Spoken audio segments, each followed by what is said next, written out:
Hello, my name is Libby Johnson. I'm the Prevention Education Director at Domestic and Sexual Violence Services in Red Lodge, Montana. I'd like to welcome you to Power Up Speak Out, our 5-lesson toolkit for educators that encourages middle school students to think critically about healthy relationships, power dynamics, boundaries, and consent. Our lessons teach students what to do instead of what not to do. The 5 lessons are interactive and engaging. Each lesson has an icebreaker, assesses students' prior knowledge, introduces a core concept, and has students apply the core concept. All lessons involve getting the students moving around the room and rely heavily on classroom discussion and student involvement. Lesson 2, Power in Relationships. In this lesson, students will examine the concept of one-sided power and two-sided power in peer relationships. Students will also identify red flags. For example, is someone feeling uneasy, embarrassed, humiliated, or hurt in a relationship?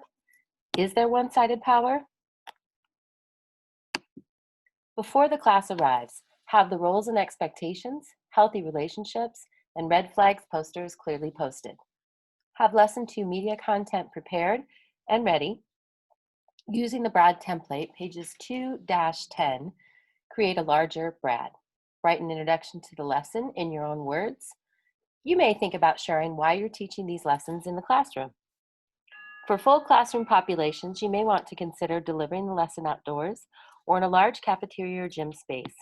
If you're currently on an A-B schedule due to your school's COVID-19 policy, your class size is likely small enough that you can safely socially distance within your classroom. As we review each activity in Lesson 2, we will also explore ways to adapt these activities virtually. The roles and expectations are a classroom management tool that can be used anytime. It creates a safe learning environment for your students with clearly defined parameters. For the finger follow activity, pair up students and ask one person in each pair to self-select to be partner A and raise their hand. Ask the other partner to raise their hand and be partner B. Instruct student A to lead student B around the room. Have student A point their finger at nose level. Student B has to keep their nose no more than 1 foot away from student A's finger as they're led around the room. After 1 minute, have students switch. To engage in this lesson and implement social distancing practices, consider using a length of string between partners. If space is limited, have small groups of partners take turns. When finished, ask the students the following. When we did that silly activity, what kind of power was being used? How could we do the same activity with two-sided power? What are some ways that people get power over someone else? Next, read or listen to the story of Brad, reminding the students to keep the ideas of one-sided and two-sided power in mind. Remember, our healthy relationship statements are the heart of Power Up Speak Out. Take time to have students discuss and define each statement. You will return to these statements with each lesson. We know that relationships are not always healthy. If we flip these statements around, we can identify if a relationship is not healthy.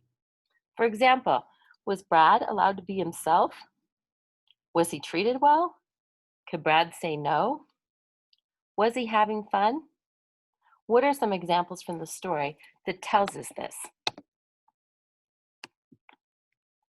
Ask students to think back to how they felt during the finger follow activity. How did it feel to be led around and have no power?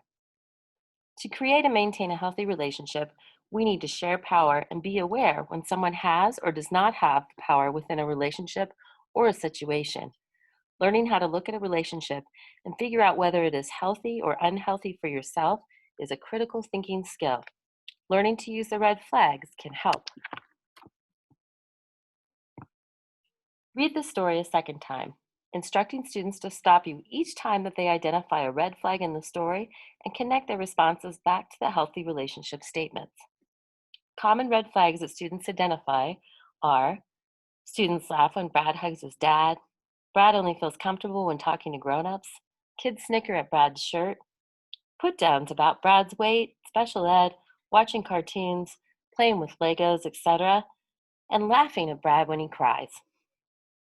Complete the process of cutting Brad into pieces and putting him back together again. Remind students when then they see someone who is being put down using one-sided power, they have the ability to help restore their power and make their school a place where everyone gets to be themselves, where everyone is treated well, and everyone feels like they can say no freely and have fun. Tell students if they're experiencing red flags and don't feel like they're able to be themselves at school, in their friendships, or in their dating relationships, it's important to identify some people that they can talk to. Take the time to brainstorm some resources with your students. Here's some strategies that we have found to be successful. In setting up your classroom, circle the chairs and desks. This allows for a more egalitarian discussion and helps kids out of their usual cliques. Consider teaching lessons outside. Have your Power Up Speak Out posters hanging on your walls following the 5 lessons so you can continuously refer to them during extension activities, classroom behavior incidents, and discussions about relationships. Reinforce core concepts by using extension activities from the Boost Pack and applying the ideas to current events, stories in literature, songs, and incidents that occur during recess. To learn more about the Boost Pack, visit our Power Up Speak Out website in the About tab. And thanks for joining me for Lesson 2 of Power Up Speak Out.